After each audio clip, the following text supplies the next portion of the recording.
لیکن یہ آیت باقی غیر مسلم کے لیے بھی لاگو ہو سکتی ہے، چاہے وہ ہندو ہو چاہے بدھ ہو، ہر غیر مسلم کے لیے لاگو ہو سکتی ہے۔ اور اگر آپ ایک سٹیپ آگے جائیں گے تو میں کہتا ہوں کہ آپس میں جب مسلمان میں اختلاف ہوتا ہے تو یہ آیت ہم مسلمانوں کے لیے بھی استعمال کی جاتی ہے، ماسٹر کی ہے۔ اور آپ دیکھیں گے کہ اگر ہم اللہ کے رسول کو اور اللہ کو آگے رکھیں گے تو لوگ آپ سے جڑیں گے۔ اگر میں جانتا ہوں کہ یہاں کے سب لوگ توحید مانتے ہیں اور میں توحید پہ تقریر دوں، کیا فائدہ؟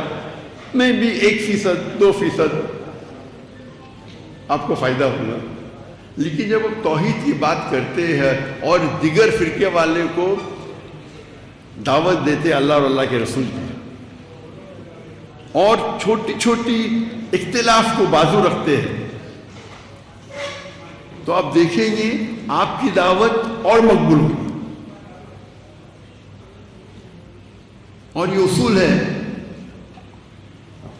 کہ فتنہ قتل سے اور بدتر ہے۔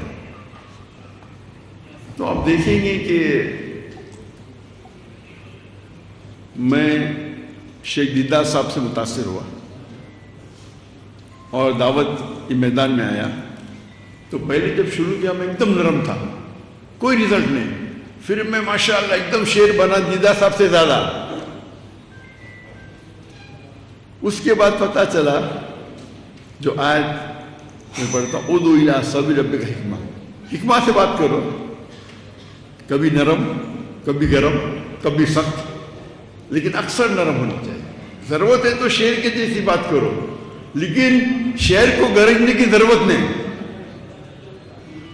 وہ جنگل میں آ جاتا ہے تو لوگ سمجھ جاتے ہیں کہ یہ شیر ہے، گرجنے کی ضرورت نہیں۔ تو ہم اگر اس طریقے سے، ہمارا مین مقصد ہونا چاہیے کہ اللہ اور اللہ کے رسول کی طرف آئے، نہ کہ وہ ڈاکٹر ذاکر نائک کی تعریف کرے۔ اگر میں چاہتا ہوں ڈاکٹر ذاکر نائک کی تعریف کرے تو دنیا میں شاید مجھے تھوڑا شہرت مل جائے، لیکن آخرت میں بہت مشکل ہے۔ ہماری رضامندی ہے اللہ کی رضامندی۔ تو میں یہ نہیں کہتا ہوں کہ عقیدے پہ کمپرومائز کرو، کبھی بھی نہیں کہتا ہوں اور کبھی نہیں کروں گا۔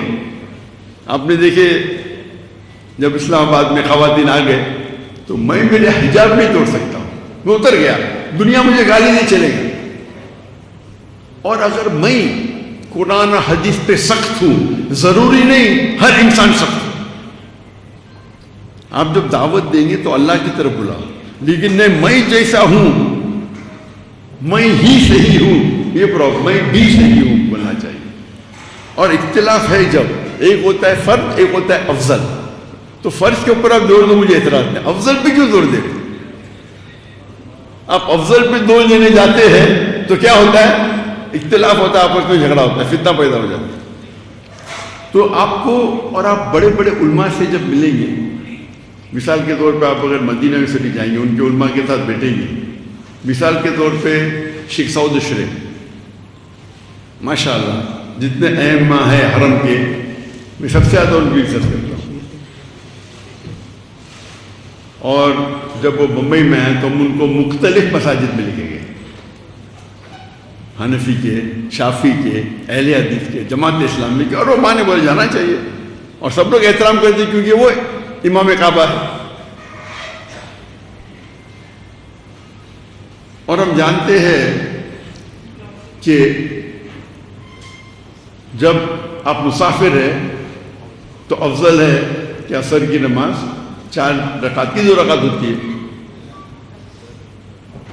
جب وہ گئے حنفی مسجد میں تو وہاں اختلاف ہوا، تو انہیں بولے نہیں میں 4 پڑھوں گا، انہیں یہ نہیں کہ میں 2 ہی پڑھوں گا، افضل ہی کروں گا، کیونکہ اگر وہ کہتے تھے نہیں میں 2 ہی پڑھوں گا، کیونکہ 4 پڑھنا بھی جائز ہے، افضل ہے 2 رکعت پڑھنا۔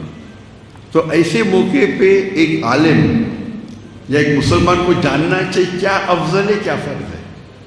میرا اصول میں کبھی بھی کمپرومائز نہیں کرتا ہوں۔